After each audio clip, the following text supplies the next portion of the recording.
First announcement, since we're talking about Shavuos,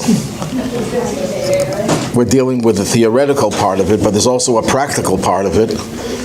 And the practical part involves the service of Shavuos. Friday morning, we read the Ten Commandments, and it's a very important time for Jews to gather together to reenact and regenerate the energy of the Ten Commandments when it's read publicly. And the Rabbi very strongly encouraged even little babies should come to shul, just like when the Torah was given at Mount Sinai, it was for everyone, no age limits. So that's one announcement. So that would be here Friday, God willing, at around 12 will be the reading of the Ten Commandments. The service will be followed by another Jewish custom on Shavuos that we'll be talking about today, and that is cheesecake. So if you're allergic to cheesecake, you better not show up.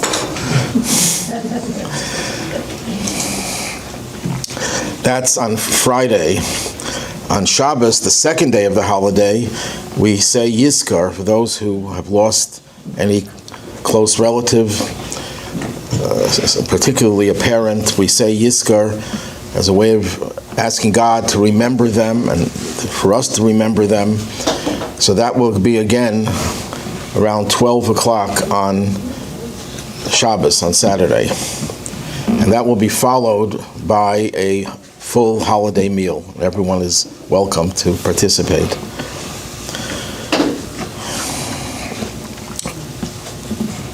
Last week we discussed some of the aspects of Shavuos, and we mentioned that one of the customs that Jews have is to read the Book of Ruth, the biblical Book of Ruth. Some people read it publicly, some people read it privately, but it's something that is especially reserved for this holiday. And why? That's the question. Why is Ruth associated with this holiday? So there are a bunch of reasons. I think I mentioned one reason, which I'll repeat again and then go on to the other reasons. Ruth was a convert to Judaism and one of the most illustrious Jewish personalities, considered to be one of the greatest Jewish people, recognized as a holy individual. And her story of how she converted to Judaism, in spite of all the deprivation that she suffered as a result of her joining the Jewish people, she was impoverished, she was so dedicated, and she converted. So why do we read that on Shavuos? Because the conversion of the Jewish people takes place on Shavuos. When we got the Torah at Mount Sinai, we all became converts. Because before Sinai, our status was really very much up in the air, tentative.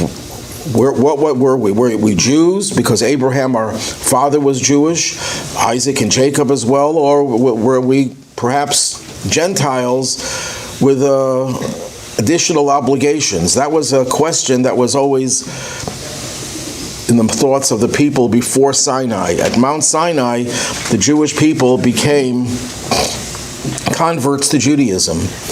So we want to focus on a book that talks about the process of conversion and a woman who converted. But it's more than just the fact that we became converts, but there's something unique about a convert, even in comparison with someone who was born Jewish. There's some added advantage to the convert. And that is that when we choose to do good things, and God gives us free choice, there's a certain pressure that is placed on us to do the right thing, because we're obligated. God wants us to do it. If someone who is close to you asks you a favor, could you please do this, and you choose to do it, you could have said no, but you have a little bit of pressure to do what your friend asks you to do. If it's not just your friend, it's someone who gave you life, and sustenance, and they ask you, please, can you do me a favor? Even if you don't want to do it, you'll say, okay, I'll do it. So there's always pressure on us to do the right thing in terms of practicing Judaism. A convert has no such pressure. Before they convert, they are not required to do anything that pertains to the Jewish religion. Obviously, they have their own obligations. There are 7 Noahide commandments that apply to every human being, such as not to commit murder, theft, and so on.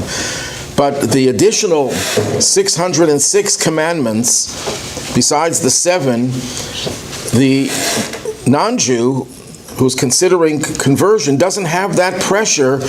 Well, I must do this because God wants me to do it. No, it doesn't say anywhere that God wants everyone to be Jewish. I can't imagine that the whole world would be Jewish. God would really have a hard time. So many different opinions about things. Right now, he has only 15 million different opinions. If he has 8 billion, that would be unmanageable. So we don't believe that God wants everyone to be Jewish. And even in the Messianic age, when the world will become a perfect world and all evil, it doesn't say anywhere that all people will become Jewish. There will be non-Jews who will fulfill their obligations and do it in the perfect way, and Jews will be doing their thing. So the convert represents the idea of acceptance of something without any pressure whatsoever. And that's what we try to invoke on Shavuos. This is the holiday of 2 things. It's the holiday of when God gave us the Torah, and it's the holiday of when we received the Torah, when we accepted the Torah. Someone could give you something, but you don't necessarily accept it. You don't really feel comfortable with it, but you have it, you own it, but you don't really relate to it. So it's important not just for us to be passive in receiving the Torah, we should be active in receiving. And who is the most active? A convert is the most active in receiving the Torah. So we invoke the role of the convert, the role of acceptance of the Torah, as much as we can to emulate the convert.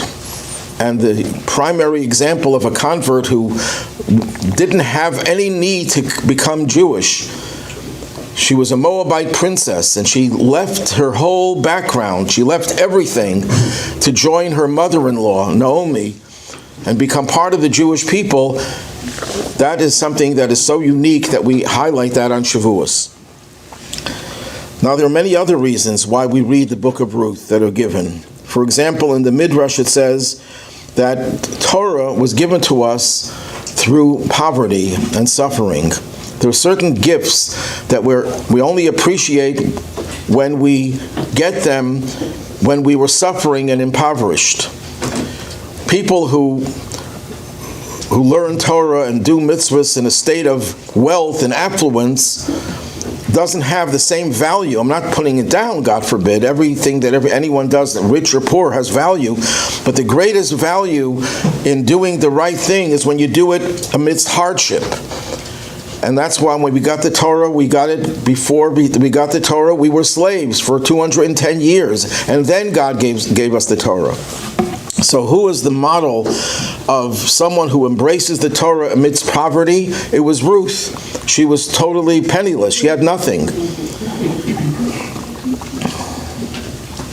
A second reason, the Book of Ruth discusses the harvest.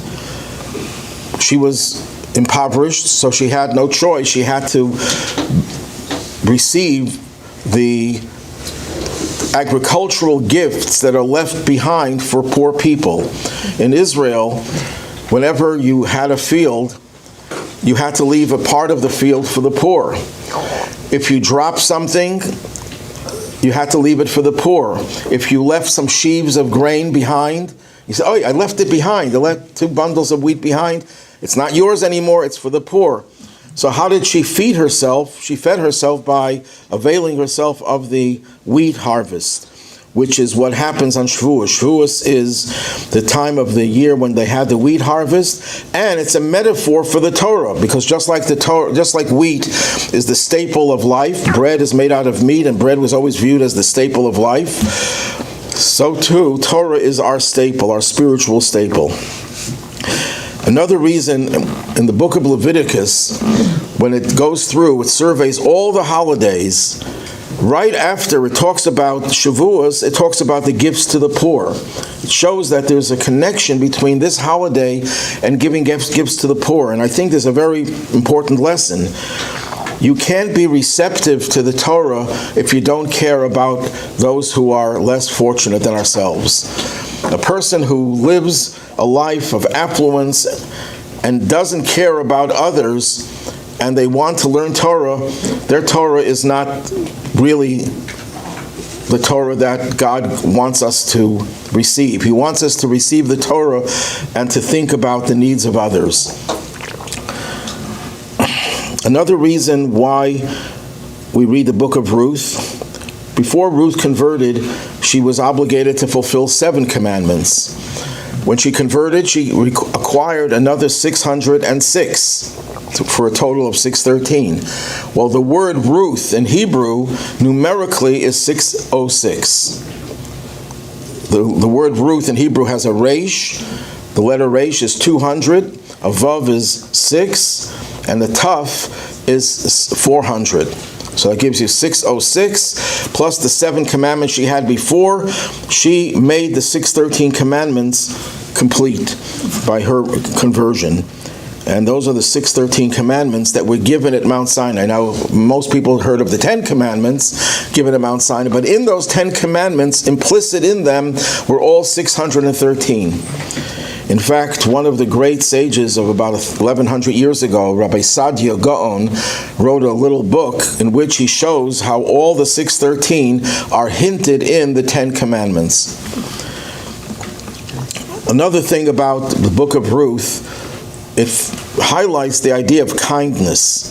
Her kindness and the kindness bestowed upon her. And Torah is called, biblically, Torah's Chesed, the Torah of kindness. It's a Torah that guides us in the direction of kindness. And the final reason, although there may be more reasons that I'm not aware of, but the final reason here is that Ruth was the great-grandmother of King David, as is mentioned in the end of the book of Ruth. And King David passed away during the holiday of Shavuos. And that's why when we celebrate Shavuos, we're not just celebrating the giving of the Torah, we're also celebrating or observing the passing and the life of King David.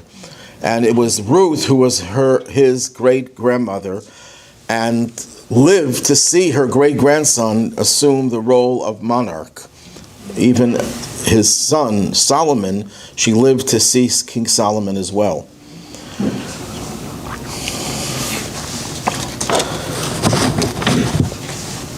Now, I mentioned this last week, that the Torah has 2 parts to it. There's the written Torah, the biblical text, and there's the oral Torah.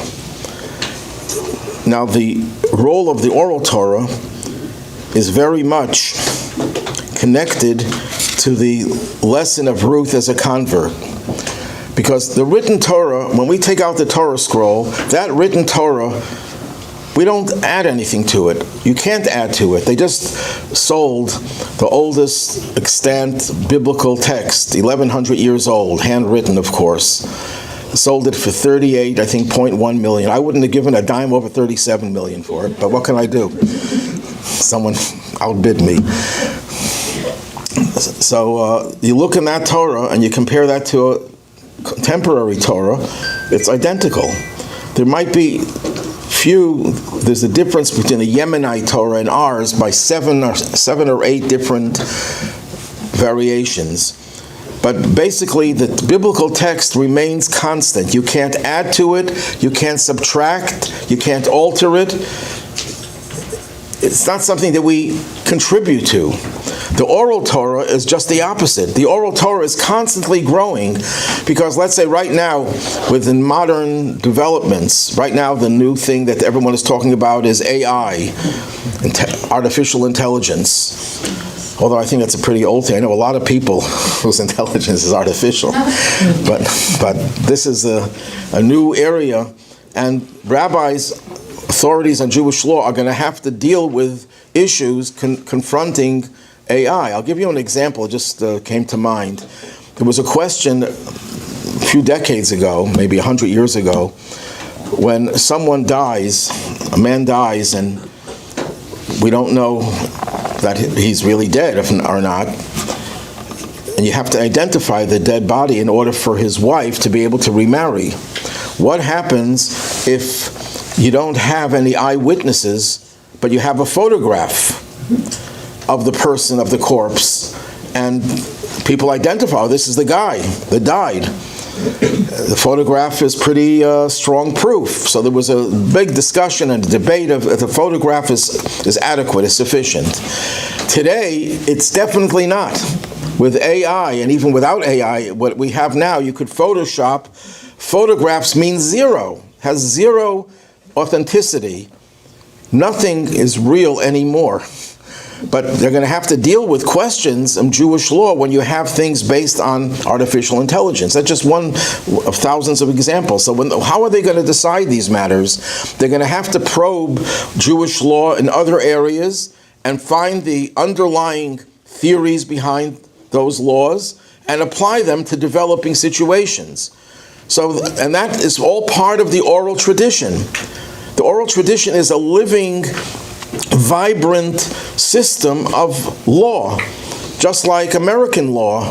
The only difference is that American law is man-made and Torah is God-given. So we're using God-given methods to determine what God would say about this situation or that situation.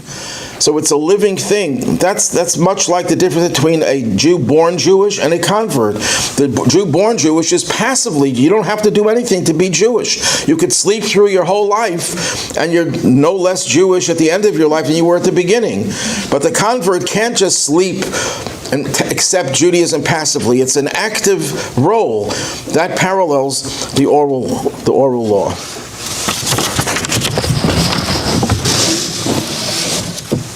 Shavuos is also, as I mentioned, the anniversary of the passing of King David.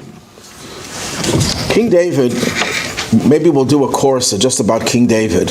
He's the most maligned biblical character, misunderstood and distorted, based on one incident in his life. In fact, the Talmud uses that incident to show his greatness. King David, when he was confronted by the prophet about his affair with Bathsheba, what was his response? I've sinned. I've sinned to God. He didn't say, you know what, I was under pressure, I didn't know. He could have used a lot of different excuses. Contrast that with his predecessor, Saul, when the prophet Samuel confronted him about not doing what God told him to do. He gave an excuse. He says, the people pressured me. What was I supposed to do? And he lost the role of king. It was taken away from him. King David, even though he was the highest person in the world at that time, he wasn't embarrassed. Maybe he was embarrassed, but he wasn't afraid to say, without any excuses, no but. But means that what you said before is not complete. It was total, and the Talmud says from King David, we learn the power of how repentance, and King David himself says, my sin is opposite me all my life. I've never forgotten my shortcomings. How many human beings could say that? But besides that one incident, King David's life was a life of such passion for God, for the Torah, the study of Torah, the observance of the commandments, and the love that he had for his people. Not only that, but in the context of Shavuos, Shavuos is when God gave us the master plan. But it wasn't implemented because the Jews were just a tribal entity. They hadn't even gone into their land. And even when they entered into Israel, Jews were 12 tribes. Like 12 independent tribes. They didn't necessarily get along with each other. They were not one unified nation. So the implementation of God's plan couldn't happen until King David unified the entire people, established the capital in Jerusalem, and laid the foundation and the groundwork for the Holy Temple. When we say the first temple, whose temple was it? Most people say Solomon. That's not accurate. It's David and Solomon, because David did the fundraising for the temple. He dug tunnels underneath the temple, and he prepared the directions. The architectural design were passed down by prophets through King David to King Solomon, and the only thing that was left and he sanctified the area, but the only thing that he couldn't do was actually build the building, because God wanted a man of peace to do it, and King David had to fight wars, and God did not want to associate the temple with bloodshed, even if it was required for self-defense. So King David implemented the master plan of the Torah, which he was so devoted to. King David was also known as the sweet singer of Israel. He was the epitome of the power of prayer.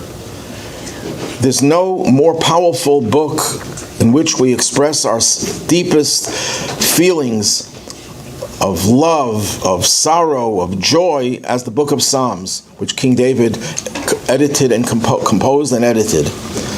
So King David was certainly one of the most central figures in all of Jewish history. When we talk about the divine chariot, it's Abraham, Isaac, Jacob, David. Not even Moses. It's Abraham, Isaac, Jacob, and David. But there's another thing that happened on Shavuos, and that is the passing of the Baal Shem Tov. Fast forward, 2,000 plus years. Baal Shem Tov was the founder of the Hasidic movement, and the one who created the greatest revolution in Judaism. Revolution not in changing Judaism, but reigniting some of the basic teachings of Judaism that were becoming dormant and not really emphasized. The idea of love, the idea of joy, the idea of passion. The Baal Shem Tov rejuvenated the Jewish people. It's not the time to go into his whole biography, but the Baal Shem Tov lived at a time when the Jewish people were in the dumps. They were depressed as a people. They were, to use an expression that's applied to that generation, they were in a state of unconsciousness, because that generation followed the terrible, devastating pogroms of Chmielnicki, the Ukrainian leader, who massacred tens of thousands, perhaps hundreds of thousands of Jews, and decimated and destroyed countless Jewish communities, and left the Jews so impoverished, both physically and also emotionally. And that was followed by Shabbatai Tzvi, the false Messiah that dashed all their hopes. And the Jewish people were divided into two classes. The majority of the Jews were simple, because they didn't have the opportunity to get education. And then there was the elite class, the scholars, the wealthy people. And there was a big rift between them, and the simple Jews felt as if they had no value. They were sinners. There were rabbis who would go around, itinerant preachers, and would tell them that you're all going to burn in hell because you're so evil. God brought all this terrible suffering because of your sins. And people would start fainting in the synagogues, and the Baal Shem Tov revolted against that whole approach and changed the whole attitude. In fact, he said, the simple Jews are superior to you, the scholars, because they serve God with sincerity, and you're a bunch of arrogant, good-for-nothings. Now, of course, it doesn't mean all the scholars were like that. Obviously, it's talking about a significant number, and it was a pattern, but it doesn't mean everyone was like that. So the Baal Shem Tov, what he did was also to help expose the inner light of Judaism. See, if we could compare Judaism to a building of a structure, for a structure to exist, you have to have bricks, you have to have wood, you have to have different materials, and you put them together, and you have a beautiful home. But the home is not complete until there's light in the house, until you put fixtures in and you have bulbs and you can illuminate the house.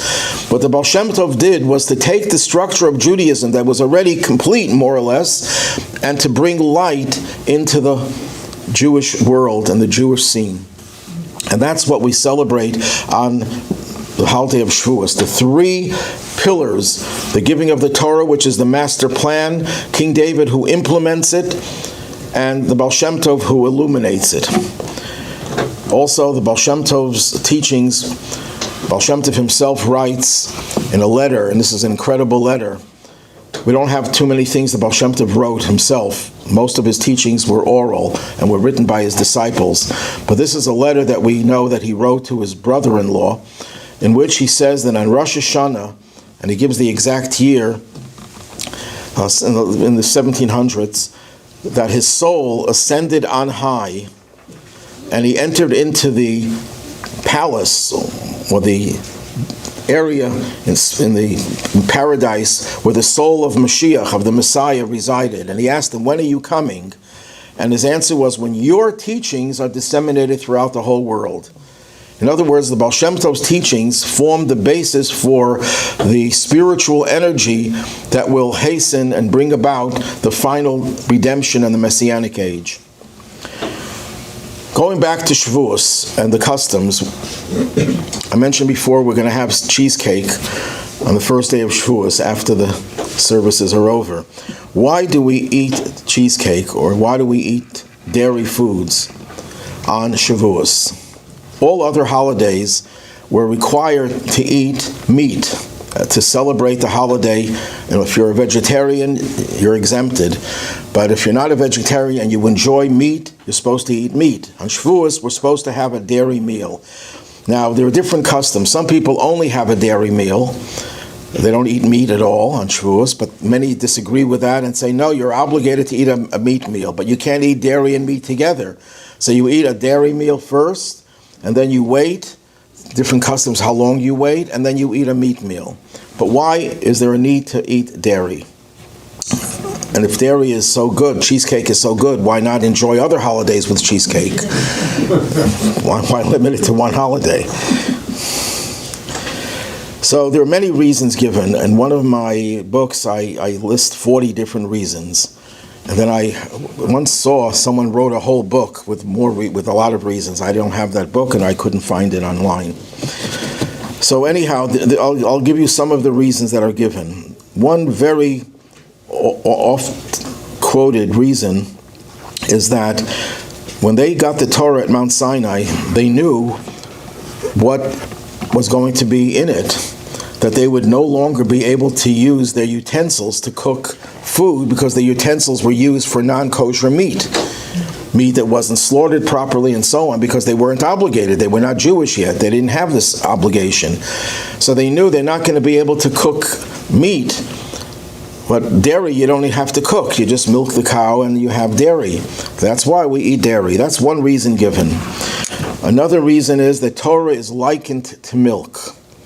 Just like milk nourishes a child, children live on milk. The same thing, Torah is our source of spiritual nourishment. In fact, the word in Hebrew for milk is chalav. Chalav numerically adds up to 40. And the Torah was given when Moses was on the mountain for 40 days and 40 nights.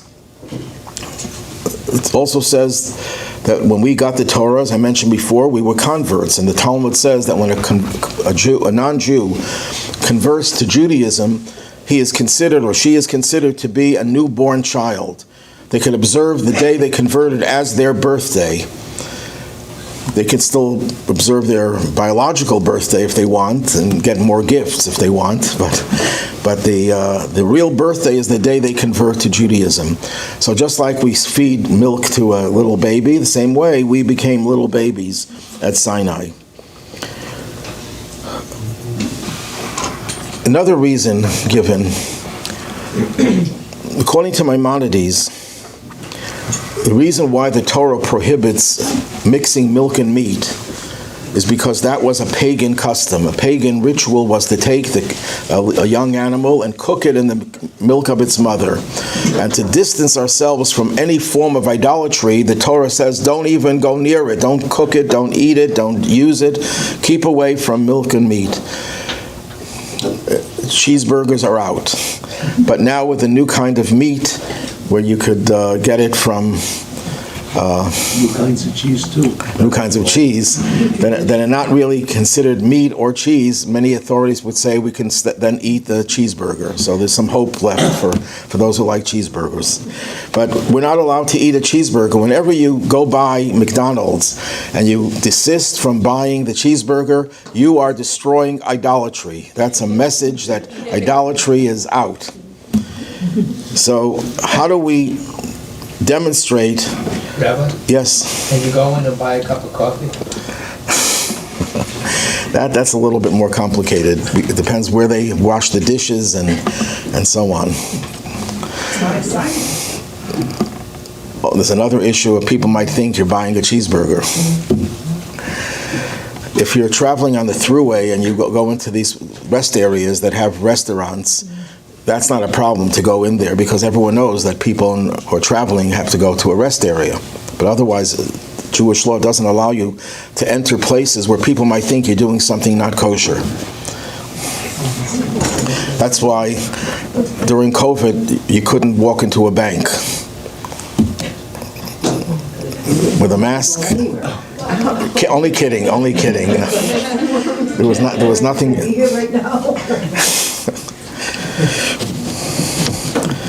So what does that have to do with Shavuos?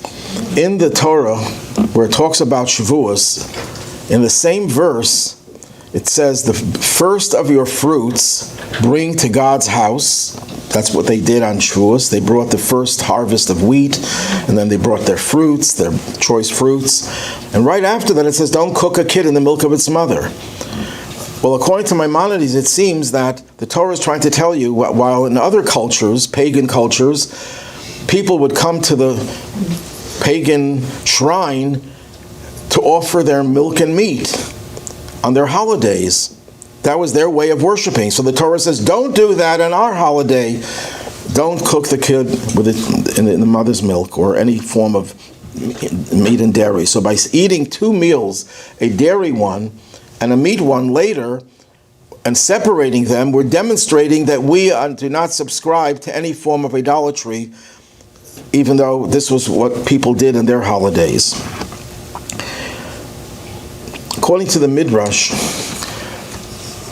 there's a story about when Moses was up on the mountain, he had problems with the angels. The angels said to God, why are you giving the Torah to mortals? They're going to mess everything up. They're not going to keep it. Keep the Torah here in heaven. Keep it in the spiritual realm for the angels. So God says to Moses, Moses, I want you to respond to them. And there were different versions as to what Moses said. In the Talmud, it says that Moses responded, okay, angels, you want the Torah. What does it say in the Torah, in the Ten Commandments? We'll start with that. I am the God, your God, who has taken you out of the land of Egypt, a house of bondage. Were you slaves in Egypt? No. Okay, strike that one out. Don't commit murder. Do any of you want to kill your fellow angels? No, they don't even know what that is. The hatred that doesn't exist in angels. Honor your father and mother. How many of you have fathers and mothers? None of you. And he went through every one of those 10 commandments, demonstrating that it doesn't really relate to the angels. But in the Midrashic source, it adds another argument that Moses gave. And Moses, like a good lawyer, says, do you remember where you were a few hundred years ago on this and this day? He says, yeah, we visited the house of Abraham. Great man. Oh, he was wonderful. If only every Jew was like Abraham, we wouldn't complain. I'm adding that to the text. So he said, do you remember what he did? He served us this phenomenal meal. What was the meal? It was meat and milk. And it was delicious. So Moses says, what did you just say? You ate meat and milk? And you claim that you want to keep the Torah? Get out of here. You're not qualified for the Torah. So the prohibition against milk and meat is what got us the privilege to receive the Torah exclusively, because we do not violate that. And that's what we demonstrate on Shavuos, that we eat the milk and we eat the meat, but we separate them properly to show that we are more capable of following the Torah than those angels. Then I heard a reason a few days ago online. I never heard that one before. He says like this, where do you find food that when it spoils, it gets better? Milk. Milk gets sour, you make cheese out of it. You get cheesecake. Where else do you find meat gets rotten? What are you going to do with that meat? You can't even feed it to the dog. It's worthless. Anytime any food becomes rancid, putrid, sour, it's useless. But milk improves, and that's what Torah can do to us. Torah can take a person, even if the person is sour and rancid and putrid, you could transform yourself into cheesecake with strawberries or cherries, if you like. What? I'm expecting cheesecake after this.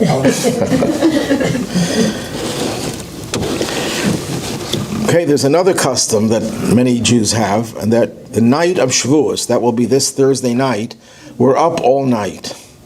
Why are we up all night? At least until dawn. Because when the Torah was about to be given, remember this, the Jews when they left Egypt were told they're going to get the Torah in 50 days, and they started counting.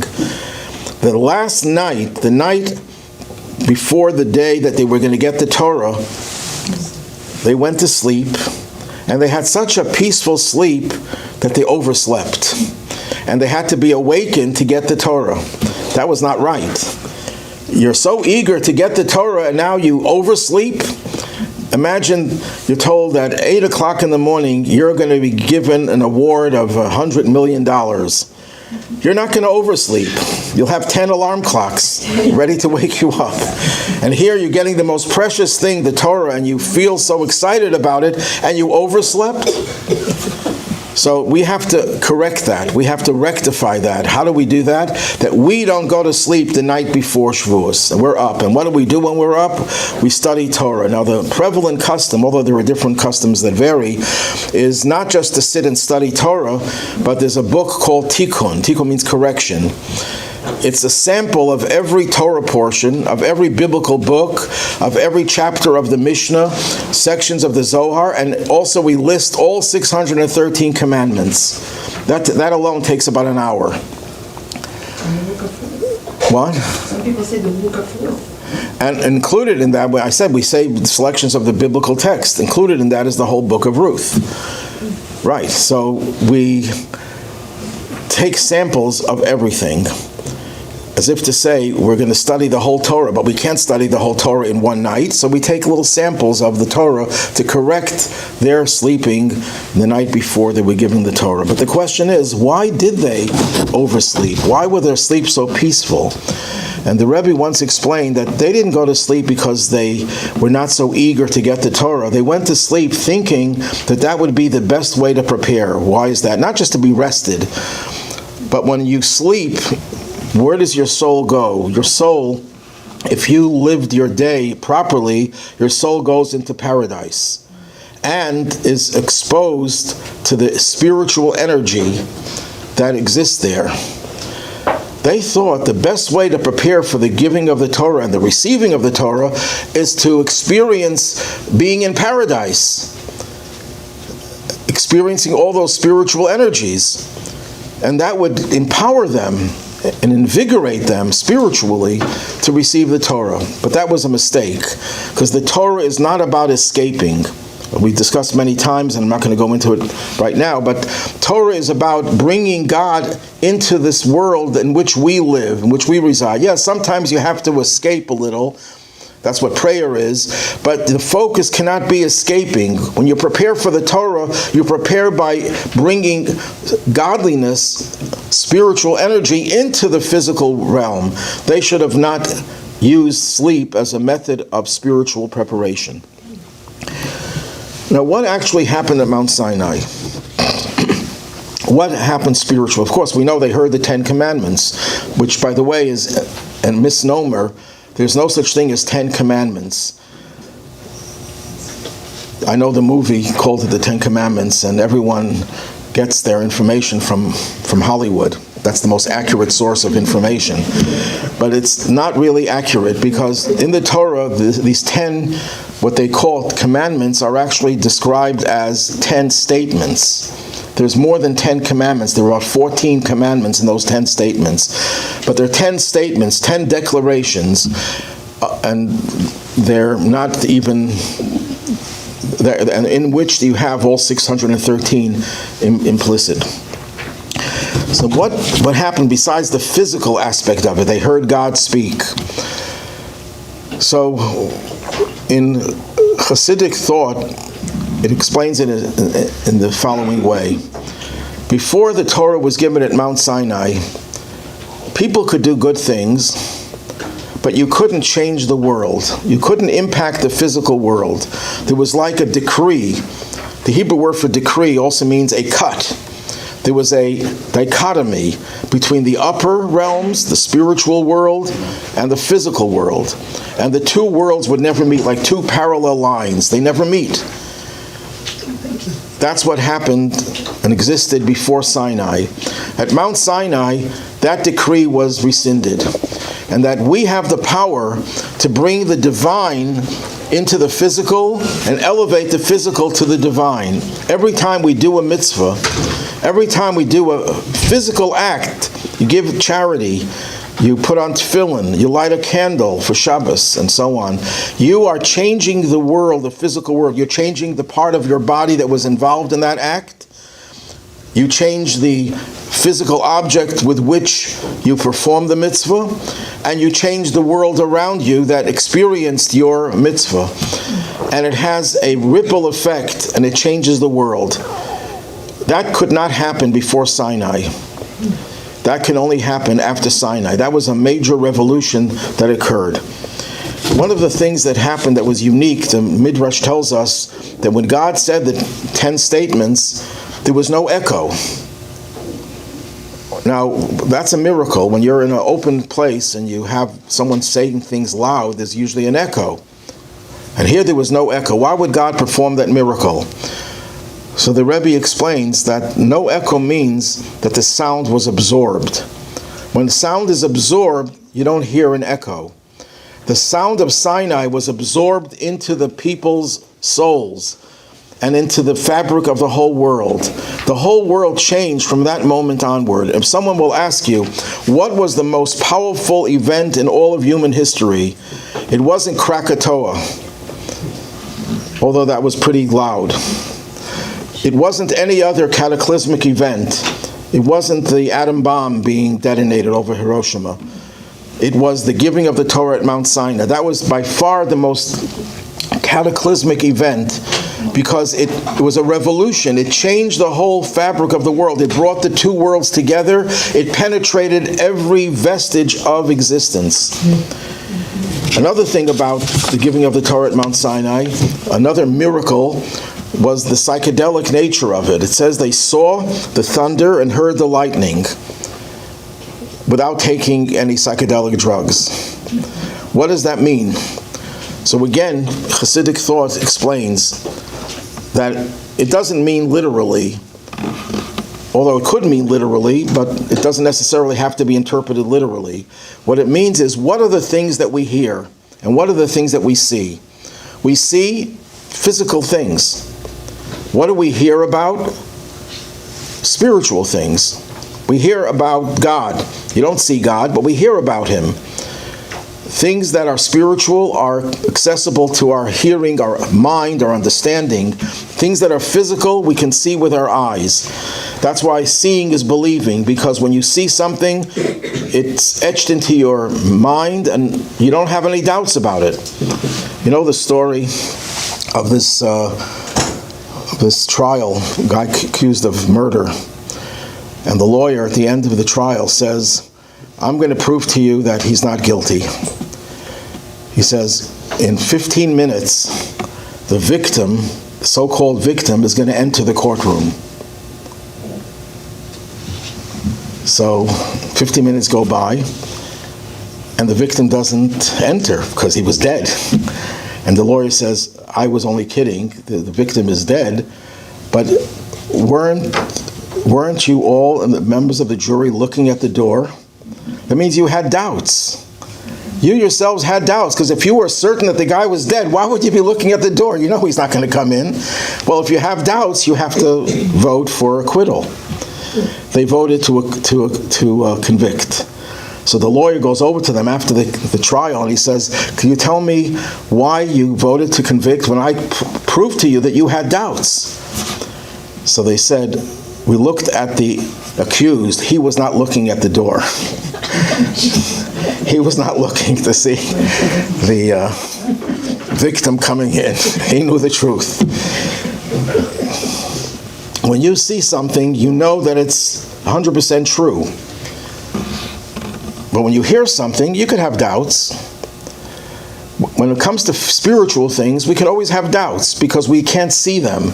When it comes to physical things, we see it with our eyes. But at Sinai, that was reversed.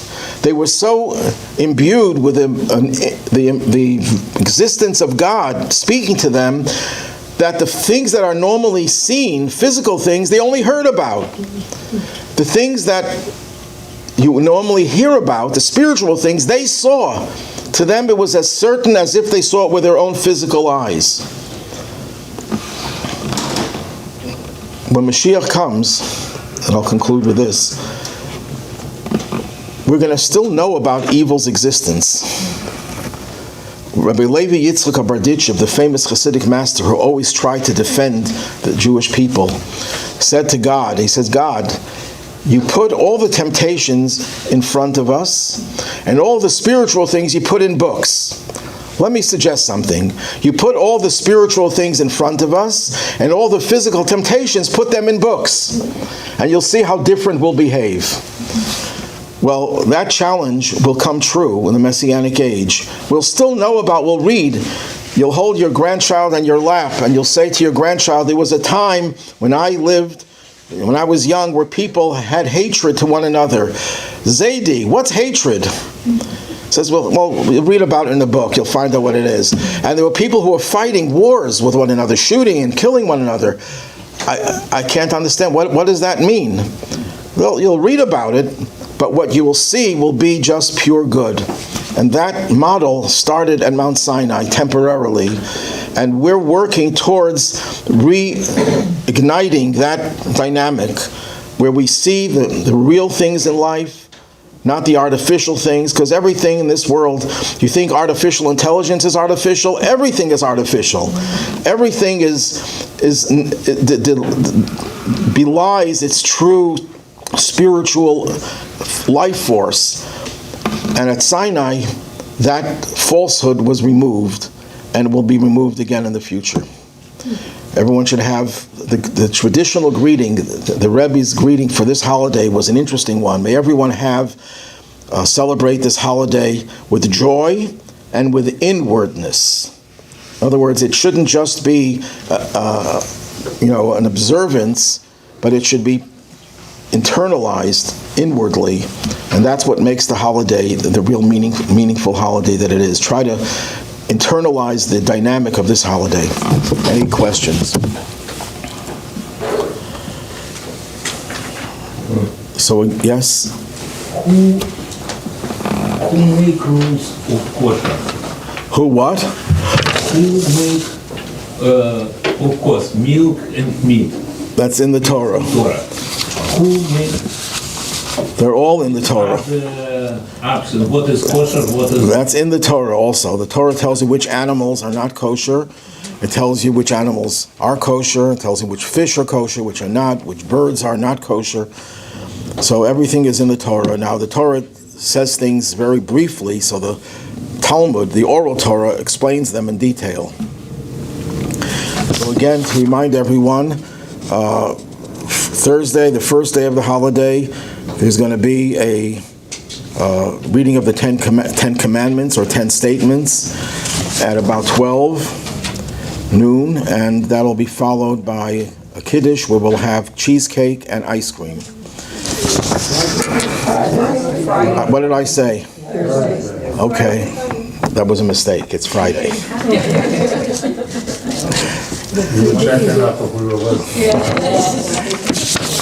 And then Shabbos, the second day of Shavuos, there'll be Yizkor at around 12, followed by the Musaf service, which is short, and then there'll be a full holiday meal, a meat meal. Okay, everyone have a good day and a good week. Thank you, Rabbi. Thank you.